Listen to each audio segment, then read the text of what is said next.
Good morning student. आज हम पढ़ेंगे कक्षा 7वीं की हिंदी, है ना। हिंदी में मैं कल आप लोग को पढ़ा रही थी पाठ 7 रात का मेहमान, है ना। और इससे आगे हम पढ़ चुके हैं, उसके बाद का मैं पढ़ाऊंगी। आप लोग को पता है इस पाठ में क्या दिया हुआ है। हमारे क्रांतिकारी वीर जो थे चंद्रशेखर आजाद जी, उनके बारे में पढ़ रहे थे। उन्हीं के बारे में दिया गया है कि उनके साथ एक ऐसी घटना घटी है जो वो बता रहे। ठीक है, अब यहाँ से हम पढ़ेंगे। आप लोग बुक निकाल लीजिए। धन्य है तुम्हारा संकल्प, धन्य है वो माँ पिता माँ जिसकी खोप में ऐसा लाल जन्मा, तुम्हारे दर्शन पाकर मैं धन्य हुई। जब आजाद ने संकल्प अपना सुनाया, क्या संकल्प था कि मैं भारत को क्या करूँगा, अंग्रेज़ों से आज़ाद करूँगा और उनकी जो बेड़ियाँ पड़ी हुई है भारत माता के पैरों में, उसे मैं निकाल दूँगा और सभी भारतीयों को रोटी कपड़ा और मकान दिलाऊंगा। ऐसा उनका संकल्प था, जिसको सुनकर जो महिला थी वो क्या हो गई, खुश हो गई और कहने लगे कि वो माँ धन्य है जिन्हें तुम्हें जन्म दिया है। आजाद ने बुढ़िया को टिमटिमाते हुए दिए की रोशनी में गौर से देखा। उसकी आयु 50 से ऊपर की होगी। उसके तेजस्वी मुख और निश्चल नेत्रों से लगा कि वह किसी कुलीन परिवार की पढ़ी लिखी निर्धन महिला। आजाद ने बुढ़िया को कैसे देखा, वो टिमटिमा रहा था। जो दिए की रोशनी थी वो हल्की हल्की मतलब हल्का हल्का प्रकाश दे रहा था, जिसमें उसने उस महिला को देखा। उसको देखते ऐसा लगा कि वो महिला पढ़ी लिखी है, लेकिन क्या है, वो निर्धन है। तभी अचानक बुढ़िया को खांसी का दौरा उठा। ऊपर कमरे से निकलकर कोई तेजी से जीने की ओर लपका।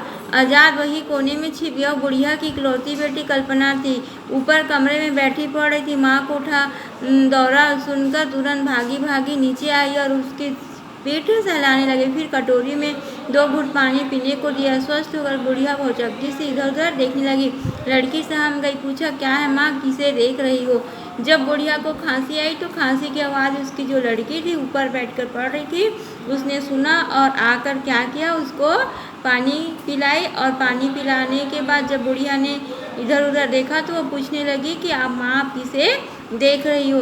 वह कहाँ गया जो अभी मुझसे बातें कर रहा था। और वह कहने लगी कि अभी जो मुझसे बात कर रहा था वह कहाँ।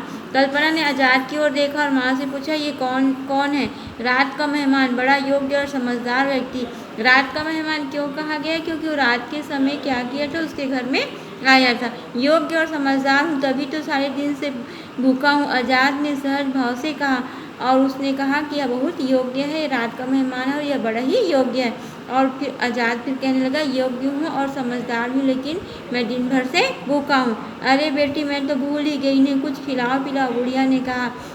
एक साफ सुथरी कांसे की थाली में पराठे दही बूरा लेकर कल्पना आई और उसे वहीं तिपाही पर रख दिया। हाथ धोकर आजाद खाने बैठे तो एक एक पराठे की 2-2 कौर बनाकर खाने लगा। कल्पना को हंसी आ गई। जब उसे पराठा दिया गया तो क्या किया वो कि एक एक पराठे की 2-2 कौर, मतलब एक पराठा को 2 टुकड़ा करके 2-2 कौर बना के खा रहा था। तो लड़की क्या करी, हंसने लगी। भूख में ऐसा ही होता है, तुम कभी भूखी रही हो, आजाद ने पूछा। आजाद कह रहा है, भूख के कारण मैं ऐसे ही कर रहा हूँ। और उससे पूछा कि क्या तुम कभी भूखी थी। हमारे लिए भूखे रहना कोई बात नहीं, वैसे पेट को अक्सर ही रहते, आधे पेट तो अक्सर ही रहते हैं। फिर रात 12 बजे तक पढ़ना। परीक्षा निकट है, किस कक्षा में पढ़ती हूँ, MA द्वितीय वर्ष में। विषय क्या है तुम्हारा, संस्कृत। शाबाश, संस्कृत पढ़ती हो तभी तो आधे पेट रहती हूँ। वह उसे पूछने लगा कि तुम क्या विषय पढ़ती हो और कौन से वर्ष में हो ना। और जब वो बताए कि मैं संस्कृत पढ़ती हूँ तो वह कहने लगा कि अच्छा है, संस्कृत पढ़ती हो तभी तो तुम क्या करती हो, आधा पेट खाती हो। खाने के बाद आजाद ने 2 लोटे ठंडा जल पिया। वो उसके खाने के बाद उसने क्या किया, ठंडा जल। कल्पना ऊपर पढ़ने चली गई। बुढ़िया ने बताया कल्पना 20 रुपये मासिक की ट्यूशन करती, उसी में किसी तरह गुजर बसर हो जाता है। उसकी शादी भी करनी, लड़का तो है नज़र में, लेकिन पैसे की समस्या मुँह बाए खड़ी है। वातावरण में कुछ उदासी छाई। तभी जीपीओ की घड़ी ने टन टन करके रात के 2 बजाया। आजाद ने जाना चाहा, बुढ़िया ने कभी मिलते रहने के लिए कहा। आजाद जो था वो उसकी बातें सुनने के बाद जाने को किया तो बुढ़िया ने उसे क्या कहा, कभी कभी मिल। आजाद ने फिर आने का वचन दिया और कल्पना को बुलाने के लिए कहा। वो अभी तक पढ़ रही थी। माँ की आवाज़ सुनकर तुरंत नीचे और बोली, बाण भट्ट की कादम्बरी पढ़ रही थी, बड़ी कठिन रचना है।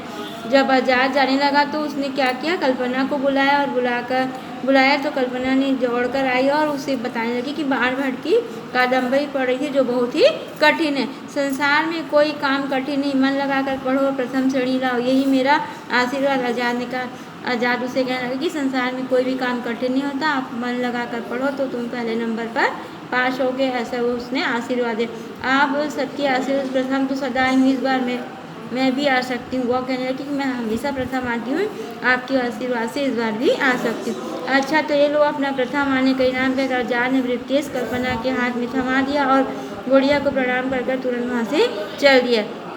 उसने अच्छा बोला और क्या दिया, एक ब्रीफकेस है ना कि सूटकेस दिया और उस किसको दिया, कल्पना को। कल्पना ने ब्रीफकेस खोला, उसमें थे सैकड़ों रुपए के नोट, शायद कल्पना के विवाह के लिए। उसने जब उसको खोला तो क्या दिखा, उसमें बहुत सारे रुपए थे, है ना।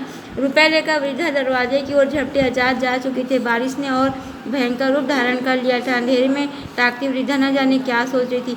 जब वह उसे लौटाने के लिए देखी तो क्या हुआ, आजाद चला गया था और बहुत भारी वर्षा हो रही थी। ठीक है, अब इसको देखिए वो कैसे दिया उसको ब्रीफकेस, क्योंकि गुड़िया जो थी कल्पना के शादी के लिए चिंतित थी और शादी के लिए बहुत पैसे लगने वाले थे, इसलिए आजाद ने क्या किया, अपने रुपए से भरा ब्रीफकेस जो था उसने कल्पना को दे दिया। और अंधेरे में वृद्धा जो थी वह जाने क्या मतलब वो सोचने लगी कि कैसे मुझे दे दिया। अब देखिए टिप्पणी में क्या दिया है, क्रांतिवीर चंद्रशेखर आजाद का जन्म कहाँ हुआ था, मध्य प्रदेश के झाबुआ जिले के भाभरा नामक गांव में हुआ था। उनके पिताजी एक बहुत साधारण सा काम करते थे। चंद्रशेखर की प्रारंभिक शिक्षा भाभरा में हुई, आगे की शिक्षा के लिए वे वाराणसी बनारस गए, वहाँ वे स्वतंत्रता आंदोलन में भाग लेने लगे। एक बार किसी सत्याग्रह में वे पकड़े गए। मजिस्ट्रेट ने उनसे पूछा, तुम्हारा क्या नाम है। चंद्रशेखर बोले, आजाद। तुम्हारे पिताजी का क्या नाम है, स्वतंत्र। तुम्हारा निवास कहाँ है, जेल खाना। न्यायाधीश इस प्रश्नों के उत्तर सुनकर बिगड़ गए, उसने उसे 15 बेत मारने की सजा। जब आपको कोई सामने खड़ा करते हैं तो वो पूछेगा कि आप कहाँ के हो, कि आप पिताजी, लेकिन उसने क्या कहा, वह कहने लगा कि मेरा नाम आजाद है और अपने पिताजी का क्या नाम बताया, स्वतंत्र, और कहाँ रहता हूँ उसको क्या बोला, जेल खाना। तो ये सब उल्टे सीधे जवाब सुनकर न्यायाधीश जो था वो क्या हो गया, गुस्सा हो गया और सजा सुना दी कि इसे 15 बेत मारा जाए। ठीक है, आगे देखिए। उन्हें 15 बेत लगाया गया, हर बेत पर उन्हें आवाज़ बुलंद की और भारत माता की जय। तभी से क्रांतिकारियों के संगठन में शामिल हो गए। अंत में इलाहाबाद के अल्फ्रेड पार्क में पुलिस से उनकी भेंट हुई और उनकी पिस्तौल में गोली बची थी, वो उन्होंने अपनी कनपट्टी में मारकर अपना जीवन समाप्त कर लिया। अल्फ्रेड पार्क में उसकी समाधि बनी। ये वह पार्क अब भी आज़ाद पार्क हो गया। देखो जब उसे बेट लगाया गया तो जितने बेट लगाते जाते थे तो वह कहता कि भारत माता की जय हो, और ऐसी आवाज़ करते हुए वो क्या किया है, क्रांतिकारियों के संगठन में शामिल हो गए। और इलाहाबाद के जो अल्फ्रेड पार्क थे वहाँ जब पुलिस के साथ मुठभेड़ हुई यानी युद्ध हुआ तो उसने क्या किया, अपने को पुलिस के हवाले ना करके अपनी ही पिस्तौल से क्या किया, अपनी कनपट्टी पर मारकर अपना जीवन समाप्त कर लिया। और अल्फ्रेड जो पार्क था वहीं पर उनकी क्या बनी है, समाधि बना है, और उस पार्क का नाम अब क्या हो गया है, आज़ाद पार्क हो गया है। तो आप लोग को इस कहानी में चंद्रशेखर आज़ाद के बारे में जो घटनाएं उनके साथ घटी वह दिया गया है कि किस तरह वो अपने देश के लिए, अपने देशवासियों के लिए अपने प्राणों की बलि दिए। ठीक है।